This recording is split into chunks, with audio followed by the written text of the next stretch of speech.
There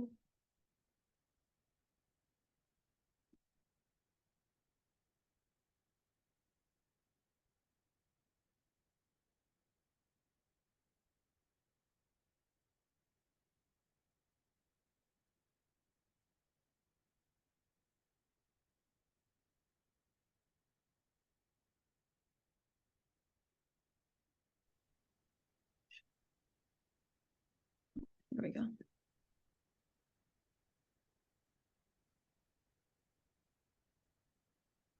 Hi, Lauren. Hi, how are you? Good. Of Thank you so much for doing this. course. Sorry, it took me a second. I was trying to join on my other computer here, but let me. You're good. So will this be recorded and played in full? Um, or how did you? Yes, I am currently recording. Yep. Okay. I am ready when you are. Okay. Well, it's nice to finally meet you. Yeah, you too. Can you tell us a little bit about yourself? And I can tell you about my club then. Yeah, great. My name's Nicole Rochella, and I am the communications manager at the Red Cross of Greater Pennsylvania. So I'm based in Pittsburgh, but we cover almost all of Pennsylvania, basically except for Philadelphia. Okay. Um, so, you know, service to the armed forces is just one of our lines of service. We also have our disaster side, biomed, which is blood donations and blood services, along with service to the armed forces. We have our international team as well as our training services. That's for CPR training, AED, first aid, all of that. And how did you get involved with the Red Cross? So my background is in professional communications and media. I kind of used to work on the other side, working at a TV station. But now I work for the Red Cross to get our message across and get that message out to the public.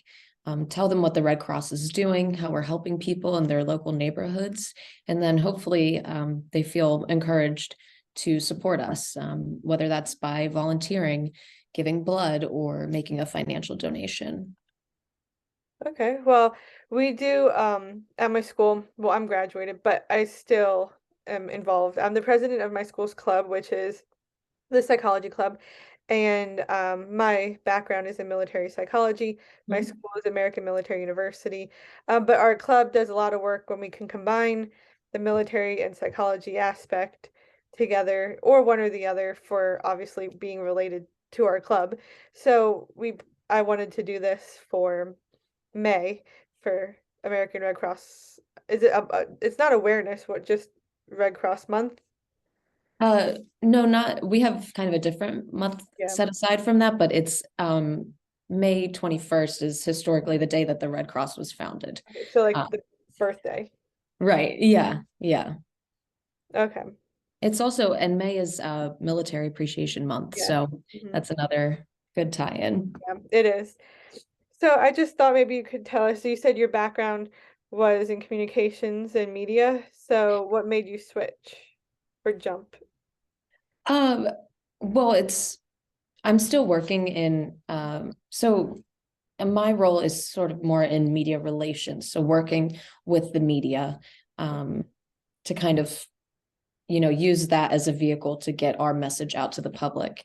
So if we ever want to talk about service to the armed forces specifically, maybe I have a volunteer, or a who does great work, who's maybe a former military member, if they're a veteran, and maybe they work in VAs now, um, doing a story on them to highlight the great work that's going on in our community by our community members.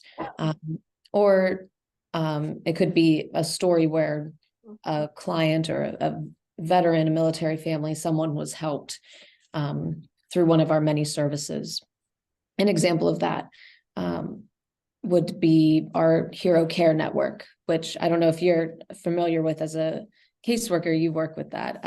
So if there's a story, a great example would be a military member who, is deployed and his family back home, maybe his wife is having a baby or something. This was a recent story that we had actually in the Harrisburg area where his wife contacted the Red Cross. We helped get that emergency communication over to him while he was deployed to say, your wife's going into labor. We need to get you home. The Red Cross caseworkers, our Service of the Armed Forces caseworkers, verify that event happening in the family's life.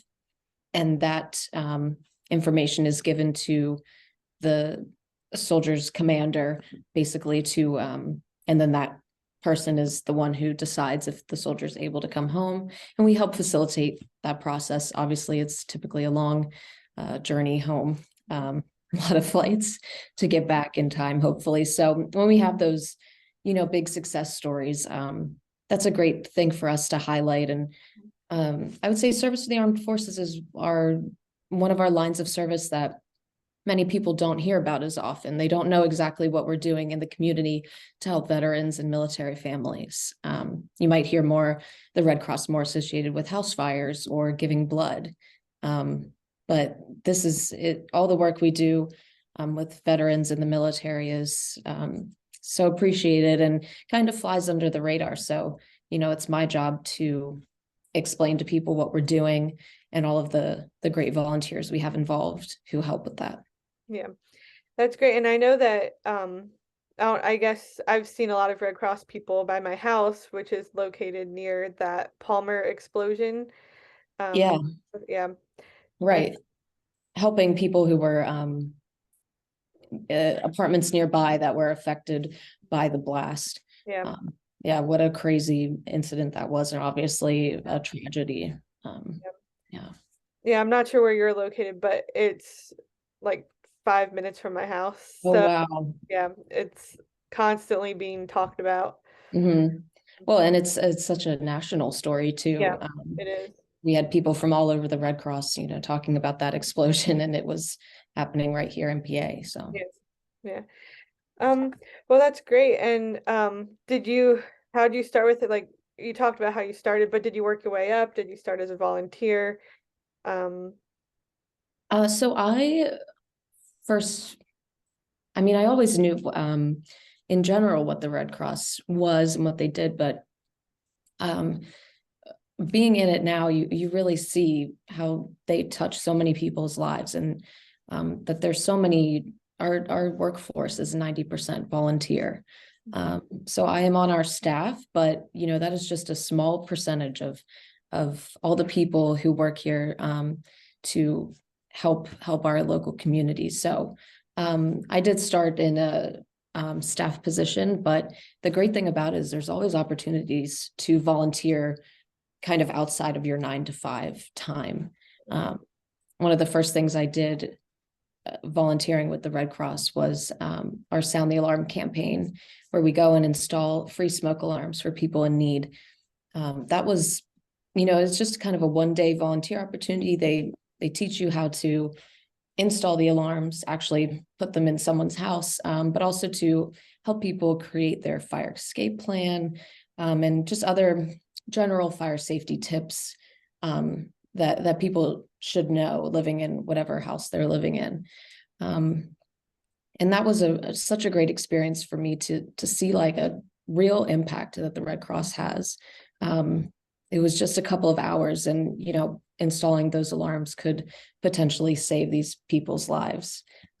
So there's always opportunities like that. The Red Cross does so much in their community. So, there's always an opportunity to be a part of it, which is really great.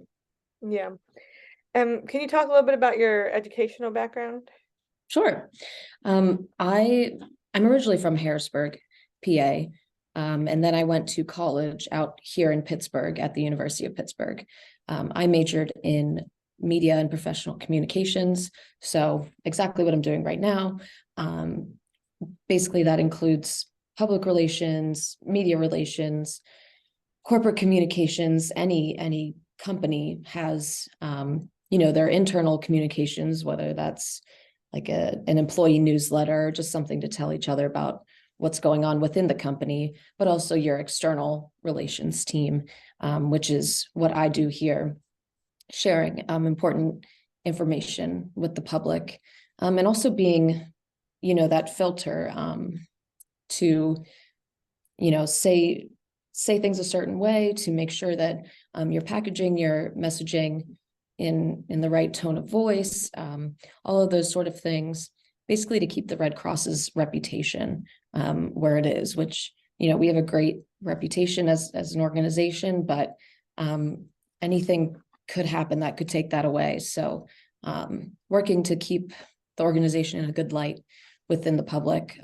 because those are the people who are funding us. Our funding doesn't just come from the government or something. It's everyday Americans out there just deciding to give their money to the Red Cross. So it's my goal to keep that coming.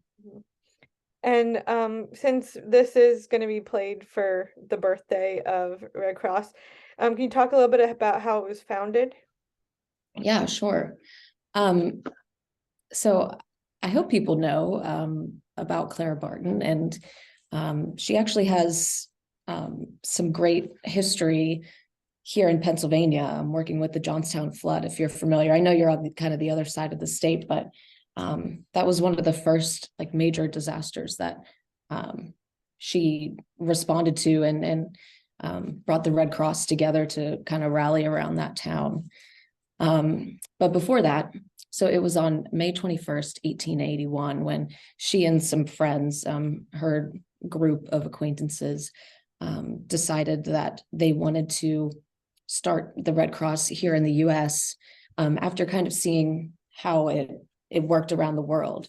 The Red Cross is, not just here in America, but there's an Italian Red Cross, Australian Red Cross, Canadian. So it's all over. And she saw the impacts elsewhere and wanted to start that here. So now, I mean, the organization has greatly grown in that 140 plus years since then. But yeah, that was our founding back in 1881. And now this is kind of a big misconception, is that the Red Cross is a government agency. We're not funded by the government. We're not an arm of the government in the way that FEMA would be, for example. But we do work with the government. We do work with FEMA on big responses, especially. But we have a congressional charter, and that is basically the government saying that the Red Cross will be there to provide disaster relief to the American people and to our military families. So that kind of ties in with our service to the armed forces conversation. So that is our connection to the government. Again, many people think we're kind of an arm of it, which we're not. But that allows us to be an organization that stays neutral in times of conflict or disagreement. Our goal is to alleviate human suffering in the face of disasters. So basically, we're there to help people, no matter what you look like, whatever you believe, whoever you are. So that's a little bit about the Red Cross. Yes, and that's a great explanation. Since I try to keep these, interviews short, for all of our viewers, and their time and your time, is there anything else that you would like to share or think we should know about the Red Cross? Well, I'm happy to talk more about, exactly what we do and for the service to the armed forces. Okay. I think that would be more, helpful to your audience. So, and I mean, you as a caseworker, right, could probably talk about some of it. So, a big part of what we're doing with our service to the armed forces is helping the military, veterans, and their families cope with the challenges of being in the service. We try to meet with them before, right whenever people are joining the military and stay with them, not only throughout their military career, but after, when they're coping with challenges of military service and reincorporating back into civilian society. So I spoke a little bit about our emergency contact and emergency communication program, where we work to get those emergency messages to people when they're deployed. But we also host resiliency workshops, and those, target different areas of the military experience, coping with the stress of a deployment, or even for kids, understanding the separation of a parent while they're away and serving. All these different things. We try to cover the whole family and even their caregivers, right, of military veterans. We have a whole program that allows military caregivers to connect with other military caregivers. We've found that some of them say, it can be an isolating job to care for a veteran, and all of the work that goes into it, if they had somebody to talk about it with who could understand what they were going through. So we have this whole network that pairs up those people, and they can talk about it and work through some of their feelings about all of the great work they're doing. And we're also finally in military hospitals such as VAs and other military clinics and centers. We, hand out just kind of comfort items. We also have volunteers who are professional medical professionals who are able to kind of take some of the work away from the doctors in the hospitals and the nurses there, so they can focus on the priority patients. And our Red Cross medical professional volunteers can help others with less, serious tasks in the hospitals. So there's all sort of different things that we do to help the military, their families, and veterans through the process from beginning to end. I think I've seen Red Cross stands at different like pop-up tents at different events. Do you guys come to many, or do you have to how does that work? Like, do you get asked to come, or do you just? Yeah. So we have, depending on the event and who would be the best person to go. For example, if we're involved in some sort of collective, like, military event, we'll have our service to the armed forces volunteers there to hand out, an item that's greatly in need. It could be socks, for homeless veterans. That could be an example there. Other care items like toiletries, but also at other, maybe just a community event like a community fair. Our volunteers go to that, and it's just to, again, meet with the community. Hopefully you get some questions or some interest if people also want to get involved with the Red Cross or have questions, whatever it may be. So we do attend a lot of those, and those are just our volunteers who are out there representing for us. Yeah, I know when I first started as a volunteer, I had inquired about if the Red Cross was involved. I don't want to call it a community event, but it is somewhat a community event, but it's not like a fair or anything like that.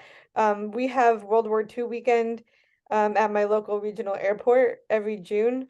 And I had asked like 2 years ago if there's a stand or anything.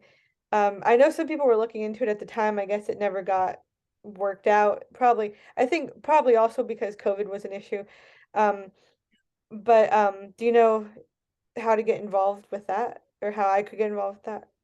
Sure. Yeah. So you're whichever Red Cross, supervisor you're working with, whether that's in service to the armed forces, or really anyone at the Red Cross is going to be able to point you in the right direction. But I would just start with your supervisor and say, hey, I heard of this community event, wanting to see if we could have a table there.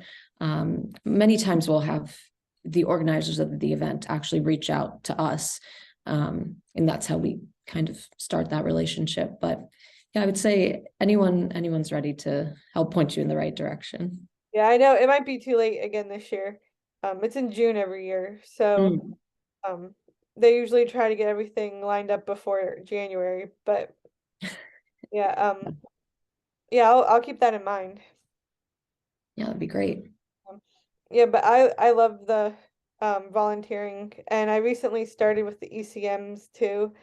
Um, so I'm looking to expand too. Yeah. Have you had any kind of major success stories so far with that or? With the ECMs, Mhm. well, I like literally just Oh, started. just started. Yeah. So not yet, but Yeah, um nice. yeah, but usually with like the casework, it's pretty cut and dry, people you give them the info of the Red Cross, and they pretty much would reach out to, not me, but the other contacts. So Yeah. I don't really hear of success stories with that, just, you help people when you can. Right. Yeah, a lot of it is really connecting people. If they're experiencing a situation for the first time, helping them understand what resources are available to them. So even if it's not exactly with the Red Cross, connecting them with other community organizations or financial aid. There's a lot of resources out there, but if you don't know about them, they're not helpful. So that's what our caseworkers are there to do, to connect you with that. And I Yeah. think it's worth saying too that your job as a caseworker or working in emergency communications, this is a virtual volunteer opportunity. And, maybe before COVID, that wasn't really a thing as much. But how great that, if you have some time to dedicate work, it's like working from home. But, you don't even have to leave your house anymore to volunteer. I think that's so great. It is Uh, great. and it opens it up to a lot of people who, may not have volunteered in person, or if they don't want to or like to be in big groups. There's so many ways that you can help people, even from your own home. I think that's really awesome. So thank you for being a volunteer too. I enjoy it.